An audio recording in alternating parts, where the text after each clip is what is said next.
Hello everyone, আমি মোস্তফা কামাল। ঠিক এমনই একটা জায়গায় আমি এই পর্যন্ত প্রায় 2 থেকে 3 বার এসেছি, বাট আজকের দিনটা একটু আলাদা বিকজ আজকে আমি আমার খুব ভালো এবং ছোটোবেলার 3 জন বন্ধুকে নিয়ে, মানে টোটাল আমরা 4 জন এসেছি।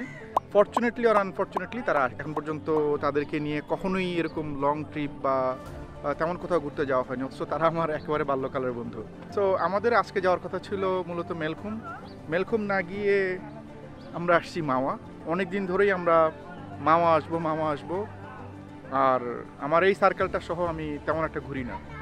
আই হাইলি সাজেস্ট আমার ভিউয়ার্সদেরকে, যারা আমার ভিডিওটা দেখবে, যারা ফ্রেন্ডদেরকে নিয়ে হয়তো ঘুরতে যান না বা প্ল্যান করেন না, আমার মনে হয় যে যাওয়া উচিত।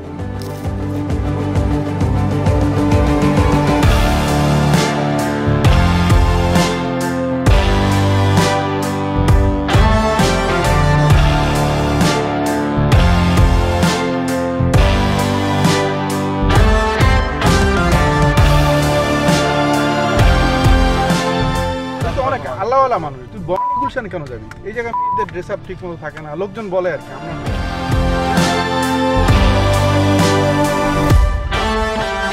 আমরা চেহারার দিকে তাকা, সানগ্লাস ক্যাপ সব লাগায়। আমি কোথায় যাচ্ছ তুমি?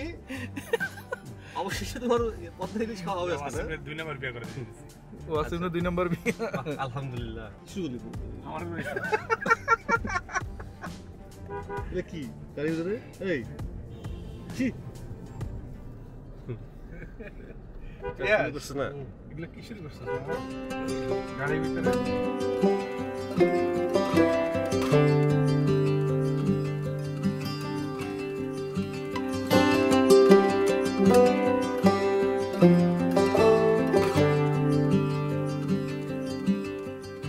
কার কোনো চয়েস আছে? আমরা সবসময় খাই হচ্ছে নিরালাতে, বুঝছো?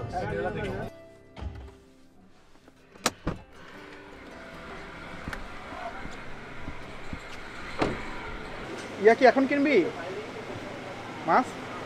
চল। কতটুকু সাইজ এগুলা? 1 কেজি হবে। 900 গ্রাম? 1 কেজি হবে। কত করে মামা এগুলো? এটা 1500 মামা, ভর্তা বানাই দিব, সালাদ বানাই দিব। তুমি তো মনে হয় আমার চিনো নাই মামা।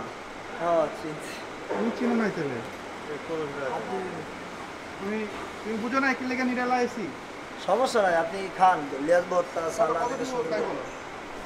50 টাকা কম দিয়ে যান। 1000 টাকা দিব।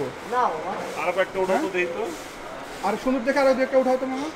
এটা লম্বা। সাব্বির কই? সাব্বির কোনটা লাগবে তোমার? আমি দেখতে মাছ দেখতে তো ভালো তুমি বুঝো। সাব্বির মামা আসতে চাইছে। সবই আমি চাইছি। বলো মামা। মাছের ব্যাপারে হচ্ছে আমি যতটুকু জানি, আমি এত জানি এই ঘাড়ের দিকটা মোটা করে একটু চওড়া হয়। তাহলে ওই যে চড়া মাছ আছে তো, এই যে চড়া মাছ আছে। এটা নেই তাহলে? এটা তো আর একটু কম পড়বে। এটাই 1400 দিয়ে দিয়ে দিবেন। 1200 টাকায় দিব, তোমার যেটা বলছি ওইটাই।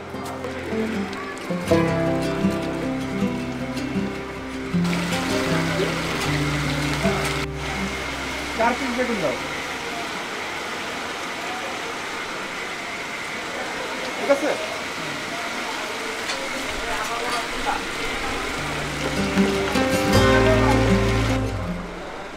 Thank you. খারাপ চালাত। Thank you very much. Thank you very much. তুই কিন্তু ভিডিওতে আসোস, তুই আমার বন্ধু না? আচ্ছা, আমার জন্য আরেকটা নেই।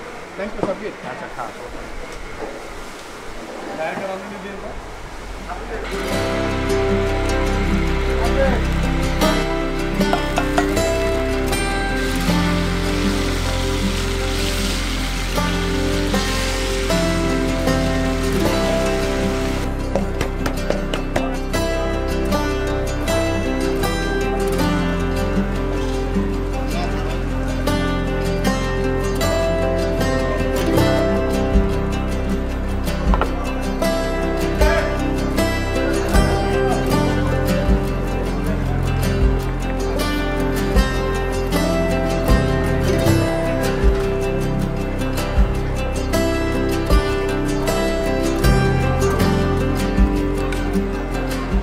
সাব্বির কেমন আছে মামা ভর্তা?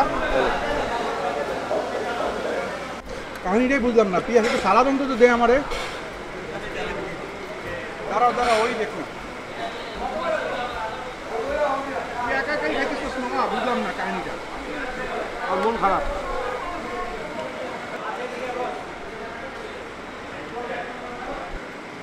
সাব্বির বিয়াল্লো বাজার থেকে কিছু কয় না বাড়িতে কয় আমিও নিলাম এমন তো কয় কানে নাচ না তুই কানে দোষ না কানে দেই কিন্তু মানে তোর কি ইচ্ছা যে 20-30 কোটি টাকার মালিক না হওয়া পর্যন্ত তুই বিয়ে করবি না? কত 20 কোটি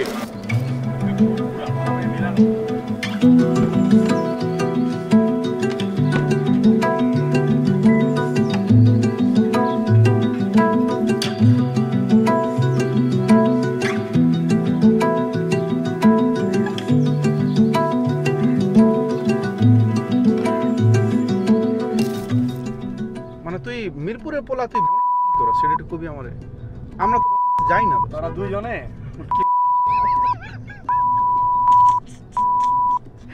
আমাদের সাব্বির ভাই মিরপুরের ছেলে সারাদিন থেকে বনান 10 টাকা পয়সা হওয়ার নমুনা কিন্তু এগুলো জানোস। তুই যে আমাদের থেকে একটু আলাদা সেটা কিন্তু তুই বুঝতেছস।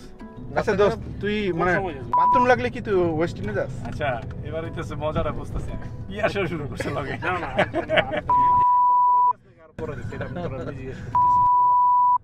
বড় হইতে ওই সময় তো দোস্ত মেয়েরা টায়ার্ড থাকে দোস্ত যাদের জন্য যাস কাদের জন্য যাই সারারাত সার্ভিস দিয়া ও আচ্ছা এটা কই যেতেছস আমার এক্সপেরিয়েন্স তুই তো অনেক আল্লাহওয়ালা মানুষ দোস্ত। তুই বনানী গুলশানে কেন যাবি? এই জায়গায় মেয়েদের ড্রেস আপ ঠিক মতো থাকে না, লোকজন বলে আর কি, আমরা না। তবে আমরা মনে কর আমাদের তো বন্ধুত্ব অনেক দিনের, আমাদের লাইফে আমরা ঘুরতে যাই নাই, এটা সত্য কথা। মানুষ হ্যাঁ মানুষ ফ্রেন্ড সার্কেল নিয়ে, যাদের ফ্রেন্ড সার্কেল আছে মূলত তারা মনে কর সামনের সিটে বসে চাপাবাজি করতেছিস।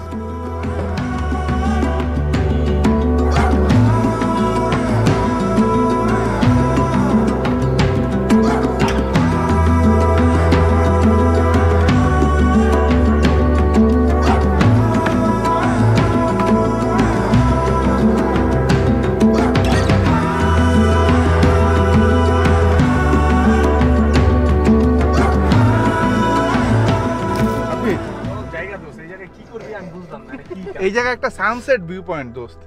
সূর্যটা কই? সানসেট ওই যে সূর্য ওই যে তোদেরকে খুশি করার জন্য কত 3 ঘন্টা ধরে আমি গাড়িটা চালাইলাম। ওয়াও গোলা আছে গোলা। আর তোরা পাত্তাই দিলি না, বুঝলাম না। না সাব্বির এই জায়গাটা তুই শুনো সাব্বির, এটা খারাপ হতে পারবি না সাব্বির। কত সুন্দর একটা ভিউ রে দোস্ত। হেভি শুনছ এই ঘাসের ভিতরে ছবি তুলবো আমি। কিন্তু সাব্বির কি পছন্দ হবে? এই জায়গা তো গরম লাগবে সাব্বির। না না ঠান্ডা আছে। আর ভিতরে যাইস না।